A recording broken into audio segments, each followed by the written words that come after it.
Imaginez un monde où deux des plus puissants esprits de leurs univers respectifs se rencontrent. D'un côté, le Chevalier Noir, Batman. De l'autre, le Sorcier suprême, Doctor Strange. Deux hommes que tout oppose, et pourtant unis par un sens aigu du devoir, de la justice et de la préparation. Alors, que se passerait-il si Bruce Wayne croisait le chemin de Stephen Strange? Qui sortirait vainqueur d'un tel affrontement? La stratégie ou la sorcellerie? La froide intelligence ou la puissance mystique? Avant de commencer ce combat légendaire, pense à t'abonner pour ne louper aucune de notre prochaines vidéos sur l'univers de Batman. C'est parti. Commençons par Batman. Derrière le masque, un homme sans pouvoir surnaturel. Mais un homme qui a fait de la discipline, de la technologie et de l'anticipation ses armes les plus redoutables. Expert en arts martiaux, maître détective, génie tactique, Bruce Wayne est capable de venir à bout d'adversaires bien plus forts que lui. Pourquoi? Parce qu'il prévoit tout. Chaque menace, chaque mouvement, chaque variable. Face à Doctor Strange, Batman ne se précipiterait pas.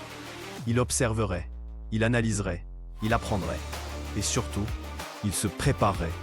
Mais peut-on vraiment se préparer à affronter l'imprévisible? Car Doctor Strange, lui, ne joue pas selon les règles du monde physique.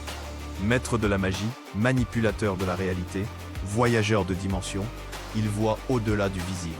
Ses sorts peuvent arrêter le temps, modifier l'espace, créer des illusions ou neutraliser des attaques en un geste. Mais Strange n'est pas infaillible.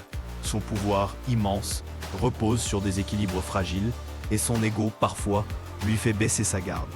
La complexité de ses sortilèges peut aussi se retourner contre lui s'il ne les exécute pas parfaitement. Et face à quelqu'un comme Batman, qui exploite la moindre faille, cela pourrait faire la différence. Ce qui rend ce duel si fascinant, ce n'est pas seulement la force de chacun, mais la façon dont leurs mondes s'opposent. Batman, c'est l'ombre, la ville, la matière. Doctor Strange, c'est la lumière, la dimension astrale, l'éther. Mais tous deux luttent pour les mêmes raisons. Protéger ceux qui ne peuvent pas se défendre, maintenir un équilibre fragile dans un monde chaotique. Et le lieu de leur confrontation changerait tout. À Gotham, Batman serait chez lui. Il connaît chaque ruelle, chaque toit, chaque passage secret. Il pourrait tendre des pièges, brouiller les perceptions de Strange, l'attirer là où la technologie surpasserait la magie. Mais dans une dimension mystique, dans le Sanctum Sanctorum ou au cœur du multivers, les lois que Batman connaît n'auraient plus cours.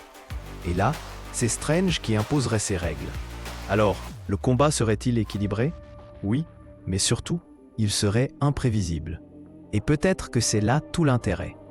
Car si l'un est l'ultime tacticien, l'autre est un maître de la surprise. L'un anticipe, l'autre improvise. Et dans un affrontement entre deux esprits aussi brillants, la victoire ne se joue pas toujours sur la force, mais sur la compréhension mutuelle. Au lieu de s'affronter jusqu'à l'épuisement, ne pourrait-il pas voir ce que nous voyons? Qu'ensemble, ils formeraient une alliance redoutable. Le cerveau de Gotham est le gardien des réalités, unissant leurs forces contre une menace plus grande encore. Car dans l'univers des super-héros, la plus grande victoire n'est pas toujours de vaincre l'autre, mais de dépasser les différences et de choisir l'alliance plutôt que la confrontation. Alors, qui gagnerait vraiment? Peut-être aucun des deux. Ou peut-être nous tous, grâce à eux.